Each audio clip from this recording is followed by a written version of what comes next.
Good day to all drivers. Want to ensure you're covering enough distance to make every trip worthwhile? Today I'll show you how to apply a minimum distance for bookings that will ensure each trip is efficient and profitable. Let's dive into the ClickChauffeur dashboard and get started. Click on Module to access the settings page. Then scroll down to the Options section, right there on the right.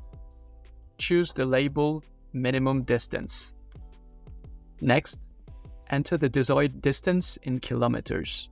For example, you might enter 5 to set a minimum distance of 5 kilometers.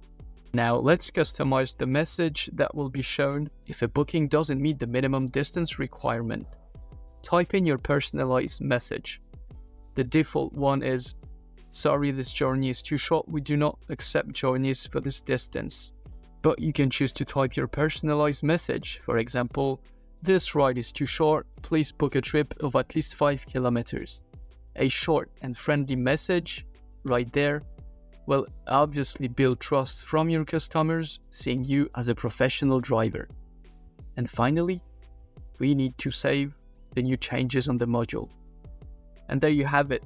We've set a minimum distance for bookings, ensuring each trip is worthwhile and efficient. This small change alone can help you manage your bookings better and improve profitability. Remember, longer trips mean better efficiency, so keep your rides profitable and your clients satisfied. I hope the video was helpful. I'll see you in the next one.